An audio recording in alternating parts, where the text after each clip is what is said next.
안녕하세요 from Busan, South Korea. Welcome to the GCN Show. Welcome to the GCN Show. Coming up this week, what makes a true champion of cycling? Is it really just about numbers, or is there a lot more to it than meets the eye? We'll discuss based on our own observations during our time in the pro peloton.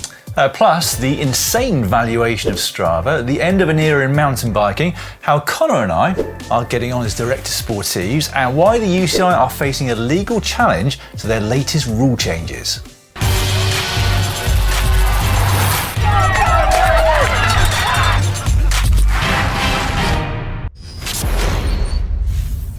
This week in the world of cycling, I learned that Girona gravel racing is ridiculously tough. So I competed at the CF Otter event on Saturday, and it was genuinely amongst the top 3 hardest races I've ever done. You really suffered, didn't you? Horrendously so, Connor, yeah. The climbs were awful, and the descents were seriously gnarly. So there was just no respite. I did tell you about those descents. I'm looking forward to seeing the video though. We also learned that Dan had an incident with his beard trimmer at the weekend. You said you were not going to mention that on the show. I had to. It is so funny. I guess I'm going to be forced to explain myself now. So at the weekend, I decided to do my monthly eyebrow trim. They can get very long. But instead of having it on setting 5, it turned out it was on setting 0.5. There was a lot more hair that landed in the shower tray than I was expecting. I did think when I first saw you this morning, you weren't looking quite as expressive. Don't raise your eyebrows at me, Dan. Eyebrow. I think it probably is. Yeah, eyebrow. Yeah. Anyway, finally, we learned that there is a lot more that goes into being a pro cyclist than just numbers. There is. Thanks for changing the subject, Connor. So this is something actually that we started thinking about when we were discussing the results of the Men's World Individual Time Trial Championships from the weekend, where Remco Evenepoel caught Tadej Pogacar for 2.5 minutes. Yep, you heard that right. Wow. Evenepoel caught and passed Pogacar, one of the top 2 cyclists the world has ever seen, having started 2.5 minutes behind him. Yeah. Now, the reason that was thought-provoking, at least for me, is that it's not in any way changed my prediction of what I think is going to happen in the road race this coming Sunday.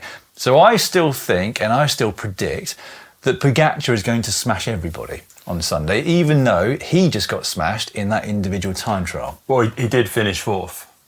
Well, but still smashed by Pogacar's own very high standards. I'd say he got crushed, actually. That said, he got even more crushed in the Glasgow World Championships in the time trial a couple of years back, but he just finished 3rd in the road race that year behind Van der Poel and Van Aert. And of course, it didn't really suit him all that well. And that's one of the reasons why our thoughts on how the road race will pan out on Sunday haven't changed. Pogacar is still favourite, despite yesterday's results. His odds have lengthened slightly, and Evenepoel's have come down, but Pogacar is still a clear favourite. Exactly. So that led us on to another discussion about what makes a true cycling great and champ, didn't it? Both Connor and I are fortunate enough to have raced with and against some of the best riders in our respective generations, and so we've witnessed what it takes to be the best and what separates them from the rest. Now, clearly, the biggest factor is talent and genetics. There's no getting around that. Some people are simply more genetically gifted than others. They respond to training stimulus better. Yeah, and so Connor and I are more genetically gifted, I would say, for cycling than the average human. But in the pro ranks, I think I'm all right in saying this, Connor, we were at the lower end of the natural talent scale. Yeah, I'm fine with that. Okay, good. Yeah, like you, I think I realised once I was with the pros, I wasn't going to be a world champion or a prolific winner. No matter how dedicated I was really to training, nutrition and everything else that goes into being the best athlete you can be. Yeah, but then at the top, there are riders with a very similar level of talent, but very differing levels of results. My theory with cycling, Connor, and in fact a lot of sports, or most sports, is that you're on a sort of pyramid. So like on one side of the pyramid, you've got people like you and I that are not the most talented out of those pros, but very motivated and very dedicated towards the sport. And then on the other side, on the same level of that pyramid, are riders who are more genetically gifted, but perhaps with slightly less dedication and or motivation. Yeah, I'd go along with that. And at the top, you have the sports people or riders who have everything. All the talents, but also all the drive to succeed, to train hard. Then on top of that, great bike handling skills, positioning skills, an amazing resistance to fatigue, great tactical nous, and a very strong mentality. Exactly, yeah. There's so much goes into it, isn't it? The best of the best are as good as they are because they possess every quality that you need to succeed. And there are a lot of ingredients to that, as Conor just mentioned. I'll give you a couple of examples, actually. Yeah. So I'm going to start with David Miller. Now, obviously, won stages in all 3 Grand Tours, lots of amazing results. I actually mentioned this in my own time trial video just a few weeks back on GCN. But just over a year ago, we went along and filmed David doing a 10-mile individual time trial in the UK. His average power as a 47-year-old who doesn't ride anywhere near as much as he used to was about the same as my best power for that duration when I was a full-time pro in my late 20s. Yeah, it's a pretty clear difference, isn't It's it? quite a clear difference, yeah. And then another example, shortly after I retired, I saw a few power numbers from riders that I would love to have had myself as a pro in terms of the numbers they were producing. But those riders weren't getting the results that I would have expected to get had I produced those numbers. Seeing that made it clear to me that there's more to results than just critical power at various durations. I've definitely seen that as well. I've also known riders who are extremely bright off the bike. I'm not going to name names here for obvious reasons, but they can't seem to make any intelligent decisions during a race. Yeah, same. I've seen the same. And vice versa too. Riders who are not particularly bright off the bike Don't who do name names there either. everything right in a race, and they just seem to know what is the best choice to make in a split. At any time in the race, I'm actually thinking of a few off the top of my head here, but I'm going to keep quiet. But that ability really adds up over the course of long road races, where hundreds of even thousands of those decisions have to be made. You have to make, exactly, yeah. I completely agree. I've seen exactly the same thing. Now, you could say that Tadej Pogacar wins simply because he's better than everybody else physically. And as we said before, that is the largest part of it. But he's also really good at positioning. He doesn't crash very often. And he never seems to get that sick. Don't you have a stat about how many days of stage racing he's done without ever pulling out? Yes, I've got a spreadsheet that keeps up to date with this, Conor. So right now, he is up to almost 500 days of racing in UCI ranked stage races, and not once has he withdrawn from one. Not once has he had to abandon because he got really sick or because he crashed so hard that he couldn't continue the race. And that's not by chance. Changing the subject slightly, I always think Mark Cavendish is a good example of somebody that got results way above what you'd expect for someone with his power numbers. Yeah, very true. And he actually probably disproves my pyramid theory, doesn't he? Because he was very much, obviously, at the top of the pyramid, even though he wasn't the most genetically gifted rider out there at the time. No. And actually, I would say there are thousands of riders around the world, not even pros, that can put out better sprint power numbers than Mark Cavendish. Yep. At his peak, but they're never going to win a pro race. That is also very true. Often that's because they simply wouldn't be able to reproduce those power numbers at the end of what could be a 5-hour race. I guess sometimes it's because they couldn't reproduce those power numbers after what is a very intense 5 minutes that lead up to a bunch sprint in a pro peloton. And then for others, they just wouldn't be able to get themselves into a position to sprint for the win in the first place. It's so hard to be in the right place at the right times with about 200 metres to go to the line. In fact, I've often said that when Mark Cavendish won 165 pro races, even being in the position to win 165 sprints is, in my opinion, remarkable, let alone to then go on to win that many. Yeah, I think unless you've been in a pro sprint, it is so hard to comprehend just how hard it is to be in the mix. It's crazy, isn't it? And to be in that position so many times and so consistently. On a different front, I also remember Jonathan Vaughters, the manager at EF, he said that Rigoberto Urán's power numbers weren't really that impressive, nowhere near high enough to suggest that he'd be capable of the results that he got in the Grand Tours. He was just a proper bike racer who overperformed from that point of view. Bringing this back around then to Evenepoel and Pogacar. I know Evenepoel is an aero bullet, but at the same time, he must have produced some incredible power on Sunday in the individual time trial. And so you'd think he'd then be the top favourite for the Worlds. He's won it before. He's won the Olympic road race and Liège-Bastogne-Liège. All long, tough races. Exactly, but yet he is not the favourite for Sunday, and that is because of the subtleties of differences in physiology and in everything else that we've mentioned at the top of the show that goes into winning at the very top level. He is the best in the world at time trials right now, there's no doubt about that. And he is very close to being the best in the world on the road as well. But he's just not quite. Pogacar still has a slight edge, even when they're both on top form. But that's one of the great things about pro cycling, isn't it? There is something for everybody. And there's so many different types of races and parkour. You wouldn't see like an 800 metre runner also competing in the marathon. No. But in cycling, with everything from 3-kilometre prologues to 6-hour epics in the mountains, there's something for a whole heap of different riders, different specific talents. If only we'd had a specific talent within cycling, Connor, eh? What could have been? What could have been?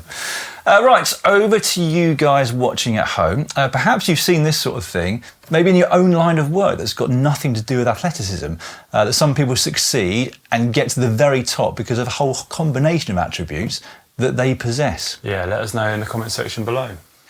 I always look forward to reading the comments underneath all of our videos, underneath all the GCN shows, but I'm particularly looking forward to reading these ones because it's really interesting drilling into why some people end up being so successful at what they do, isn't it? Anyway, just before we move on, we should say huge congratulations to Evenepoel himself, who took his 3rd successive World Time Trial title, but also to Switzerland's Marlon Reusser, who took her 1st. Very well deserved for both of them.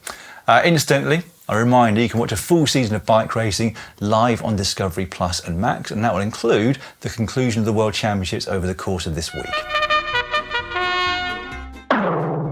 And now it's time for Cycling Shorts. Cycling Shorts now, and we'll start with news that Nino Schurter has called time on his glittering career.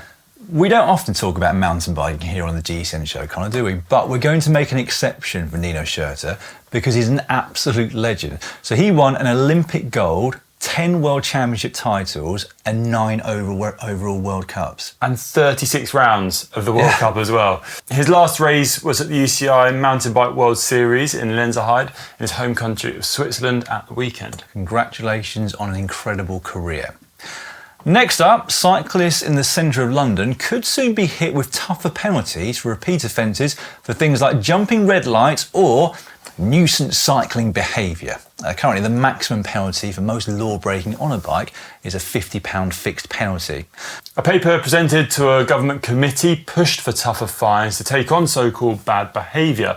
Cyclists have risen from 8,000 to 52,000 daily journeys between 1999 and 2024, with casualties per cyclist falling 45% as well since 2017, thanks to continued building of bike-friendly infrastructure. Personally, I think it's a bad move to focus on fining cyclists further. We want to encourage even more people to ride in cities. I think a lot of good work has been done, and I think this is potentially distracting from that. One really good example of why cycling is so important in cities is this next study. It examined 480,000 participants in the UK and found that if you ride a bike rather than take a non-active mode of transport or daily journeys like a car, bus or train, you have a 19% lower risk of dementia and a 22% lower risk of getting Alzheimer's. Physical activity has always been associated with a lower risk of dementia, and this again shows the importance of it. More than 55 million people worldwide have the disease, and this number is actually expected to triple by 2050. Is it? Crikey. Back to more racing-related news now, but it has consequences for the entire cycling industry in some way. Last week, SRAM launched a legal challenge against cycling's governing body, which is, of course, the UCI. What they claim is that the UCI's gear restriction trial is fundamentally unfair. This is in relation to the upcoming trial at the Tour of Huangxi later on this year, which is going to see riders effectively limited to a 54:11 gear ratio in a bid to tackle safety issues in racing arising from the increasing race speeds in recent years. SRAM is calling for the prevention of the trial and any implementation of it in any future race. SRAM's current gearing ratios don't quite allow for 54:11. It is awkward for them, isn't it? Yeah. The complaint was filed with the Belgian Competition Authority and will now be fully investigated. SRAM claims that the trial distorts the drivetrain market, violates EU competition law and disadvantages SRAM athletes at races. It'll be interesting to see how this plays out, because it could have quite a large effect really on the bike industry overall, couldn't it? But I don't think we've heard the last of that, have we? Now, it appears that Strava might be set to go public in 2026. This is reported on Reuters, who said that recent activity points to it seeking an IPO over in the US.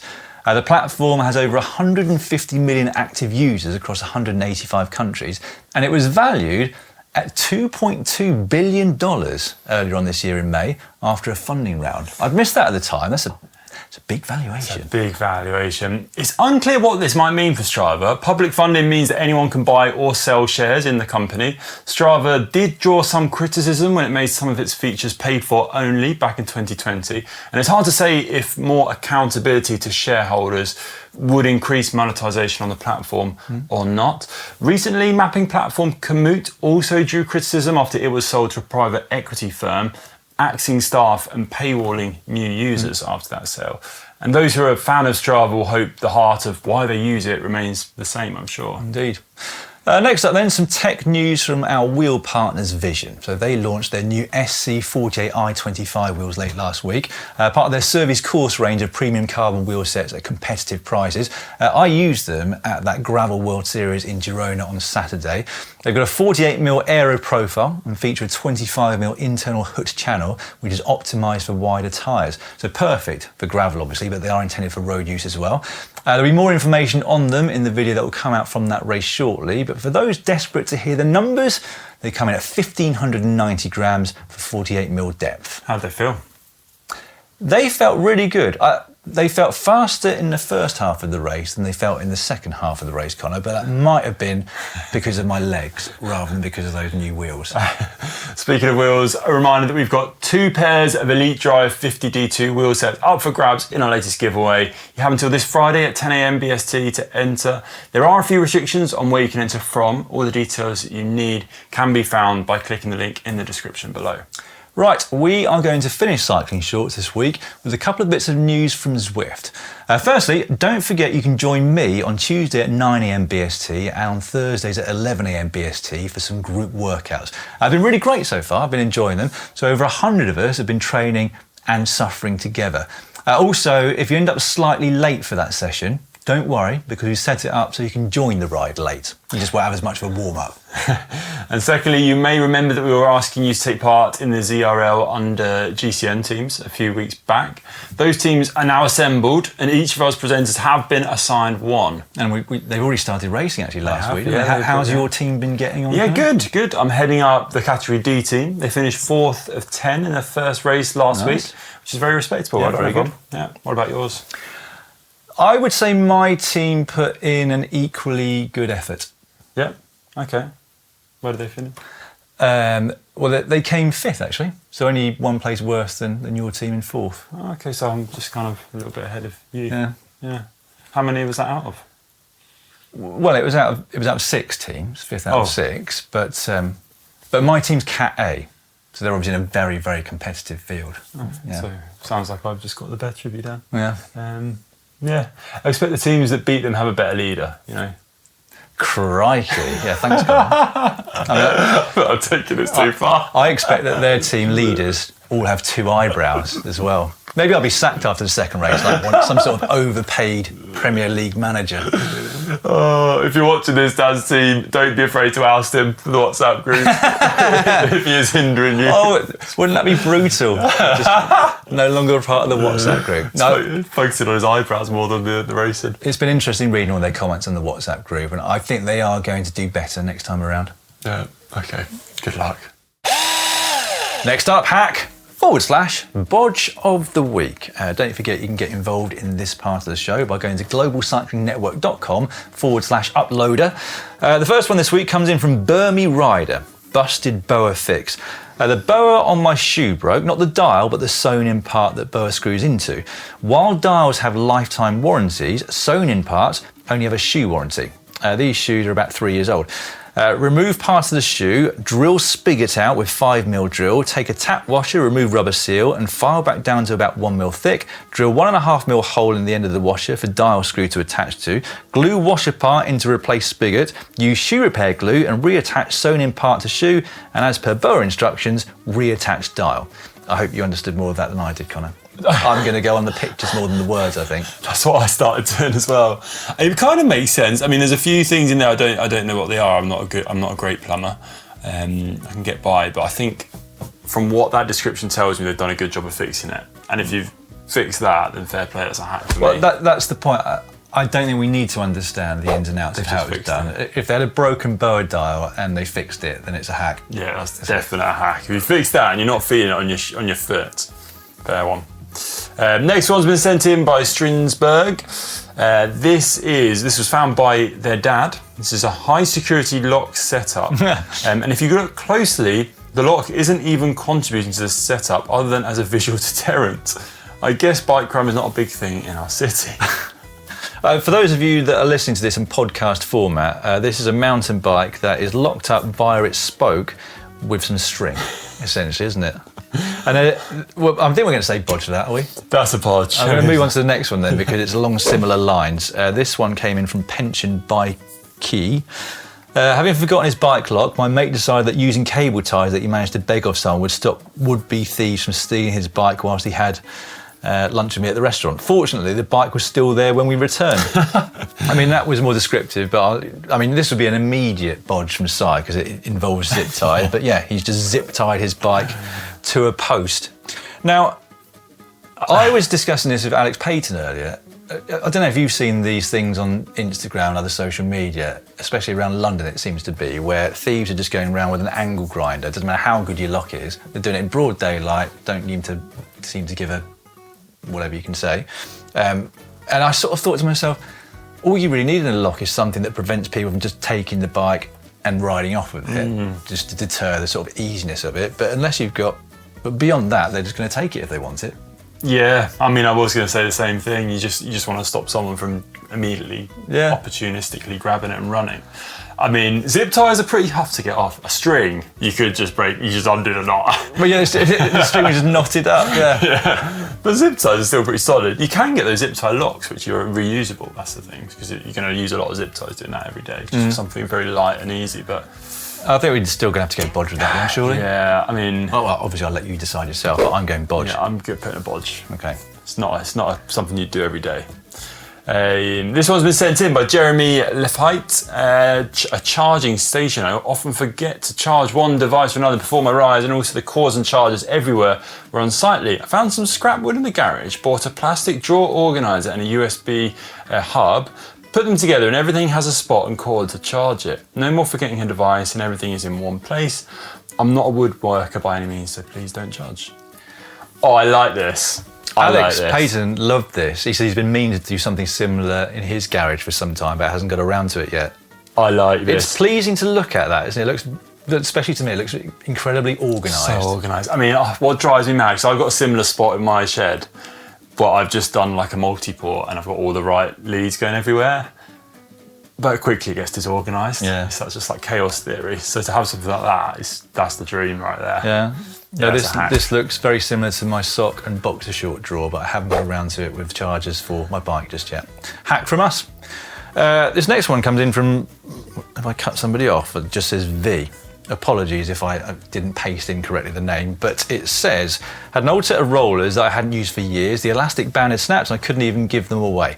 Just before I was about to throw them out, I had a brainwave. Turned them into a ladder storage holder. After about 30 minutes cutting and drilling, I came up with this. It's so much easier now to hang up and retrieve my ladders in the tight area that I have available. When I very first looked at this, Connor, I thought it had been made into like a loft ladder that you pull down, but I think it literally is, they're both put in place up there and the ladder fits in between. I'm saying hack if it makes it easier, and if the storage looks quite nice, doesn't it? That's a good idea. I'm thinking of something similar for my surfboards after watching that. All very thought-provoking, these hacks and bodges, for what we could do if we ever got around to it ourselves. Yeah, that's a hack. That was sent in by David Clement as well, so thanks for sending that one. Okay, I don't know how I missed that. Thanks again for all your contributions. Always look forward to this part of the show, and don't forget, it's one of the parts that you can get involved in. Right then, Caption Competition, your time of the show when you get a chance to win the coveted GCN Camelback water bottle. All you've got to do is think of a witty caption for the photo this week, and we'll judge the winner. We will indeed. Last week's photo came from backstage, basically, of the podium of the Grand Prix Montreal, which was won by Tadej Pogacar. This is Quinn Simmons tucking into a post-race pizza. Our winner this week is Aero Nor, who put Caption Competition. Would you like a little more pizza? Let me mull it over. That's good. I like that. That's tickled me. Two plays on words in one caption. Doesn't get much better than that, does it? Well done. This week's photo actually comes from a couple of weeks ago. This is Gianni Moscon. I can't remember what the race was. Might say here. No, it doesn't. But it was a couple of weeks ago. If you're listening to this, basically, there's a series of photos. We might put all of them up actually, so you can see roughly what was happening to him. But he went a bit hot into a corner, from what I can tell, and looked very close to coming off. I don't know if he did come off, but this is the photo in the middle of that happening. I'll get you started. I really hope Red Bull gives you wings. I like it. I like it. If you think you can do better, get involved in the comment section down below. I'm always looking forward to seeing what people come up with on these. It was brilliant. Just before we let you know what's coming up on GCN this week, we've pulled out some comments from last week's videos, as we always do. Starting on the GCN Show, which is about the weight obsession in pro cycling and whether it will ever go away. Mr. Dockers5 put, I suspect more people suffer from the effects of being overweight than those that are underweight. Very true. We want our D92 said we are all responsible adults and there will always be sports where the power to weight ratio is king. Cycling uphill, climbing long distance, running ETC and peak performance in a sport doesn't mean peak health, and that's how it is. That's a very good point, isn't it? I think we often look at the top athletes and just assume you're going to be of peak health as well as peak physical condition, but it does push you too hard, really, doesn't it? It's a very good point. Very good point. On a different subject that we talked about on the show last week, the tube strikes and therefore so many cyclists around London. Martin Feeney, 1962, put, my fiancée and I were visiting London during the tube strike. During the evening rush hour at one traffic intersection, the road looked like the start grid of a cyclocross race. There were 3 rows of 8 cyclists waiting for the light to turn green. When the light did go green, it was cyclocross mayhem. I did see this happen in London. I thought we should have gone and just experienced it. There were so many cyclists. I saw some clips. It was incredible. It just proves a bike the best way to get about a city in my book. Under the pill that makes you 15% faster, this was all on placebos. It was really interesting, actually. Ollie was talking me through this in the process of it all going on. It's really interesting to hear about the different reactions people Do you know what he's told me subsequent to that video? Well, actually, I think it was just before it came out. He said, a placebo works even if you know it's a placebo. I'd read that as well. Which seems bizarre. Yeah, how is that possible? I think it's, I don't know, but it is a thing. It is a thing. How weird. Anyway, Matt Joyner put, what I learned is that I need to start going around at the next group ride and telling everyone they look terrible and don't get enough sleep. Let the nagging begin. It's science, no SIBO. Dominic Britt, Ollie has performed an unexpected public service of demonstrating how wellness products are marketed and sold. I'll say, very good point. Evan Shaw put, I'm a forensic psychologist and research analyst, should I say. 40 years ago, we did an experiment with college freshmen where we gave one group 5 drinks of alcoholic beer and another 5 drinks with no alcohol. We told both of them that they had alcohol. Both groups felt the same degree of feeling inebriated. When told what had happened, the group with fake alcohol said baloney. They were genuinely drunk. Yeah, it's incredible. I've read on stories that I feel a little bit tipsy when I have a 0%. I think I'd be greatly affected by placebo. Just that one beer feeling, it's lovely. Yeah, I I enjoy a 0% beer, but I wouldn't say I ever feel at all drunk at the end of it. Yeah, I just feel even slightly. I feel nicely relaxed. Yeah, but then I'm like, well, I haven't actually alcohol here. It's really weird. Finally, underneath racing on a budget bike with upgrades that Alex Payton did last week, Chris UX5C put, my problem is that I've got entry-level legs. Mayal Man said, Sai is the most consistent GCN presenter. The man has maintained proper Cat 2 form for the last 15 years. He might be a little insulted at that because he was still pro 13 years ago, wasn't he, in 2012. NerdX Project, I think the video is super cool, but I'd honestly love a follow-up video on the same style where the bike is kept 100% stock with no compromise. There were a lot of comments along those lines, so we might have to get Alex to do the group ride when it resumes again next year on the stock bike and see how he got on there. Actually, we've got a few more comments underneath which training plans actually work, which is your one, Connor. Yeah, Robert Wotton, JR9 LY said, the most important thing you can do for long-term success in any endurance sport is to make sure you're having fun. I definitely agree with that. It's a lot easier if you're having fun, isn't it? And Angeloa? I think a more interesting question would be what type of training is best in your 40s, 50s, 60s, 70s and 80s? So there's some homework for you to do, Connor. And Simon Roebuck put, a trend I didn't see coming, those sandals. I forget some grief with my sandals all around. Yeah. And yet you keep wearing them. Yeah, Very practical shoe. Although he got too cold today and I've succumbed to the trainers. Have you finally? That's yeah. it for the winter now, is Yeah, it? yeah. Bring them back out this time next year and hope they are in fashion. Yeah, who knows? Right then, what's coming up on the channel this week? Only a couple of videos to tell you about, actually, and both of them are from Connor, so I'm going to let him explain. On Thursday, how to improve your fitness from home. Yep, just a few tips to help you, hopefully, during the winter months, kind of get going on the bike, even if it is from home, from your living room, wherever you ride. You can do a lot from home, can't you? You can, yeah. And then on Saturday, this is a really big video that's been a long time in the making, a long time in the edit, because it was an epic ride that Connor did on the Premier Highway. So without giving the game away too much. Yeah, Just a bit more so insight. this is kind of like one of the most legendary roads in the world, crossing through Central Asia. We went from Kyrgyzstan to Tajikistan, some of the highest ground I've ever covered by bike. It really is just a truly kind of epic route and journey you can take on by bike, with a lot of challenges thrown into the mix, many of which we weren't expecting. So I took it on with GCN Show presenter Maxime Prieur.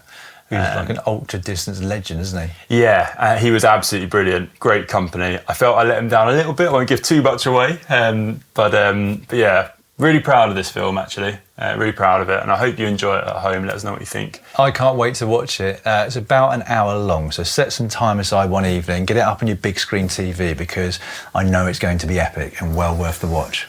Yeah, and it was a lot of fun to ride. It was absolutely brutal at the time, but watching it back myself, it was it was a real blast. And that's the only video we're going to put out this weekend, because it is such a long one, so Connor's feeling the pressure right now. I am. It's all on him this week. Thanks very much for watching, everyone. Let us know your thoughts in the comments below, and we'll see you next week.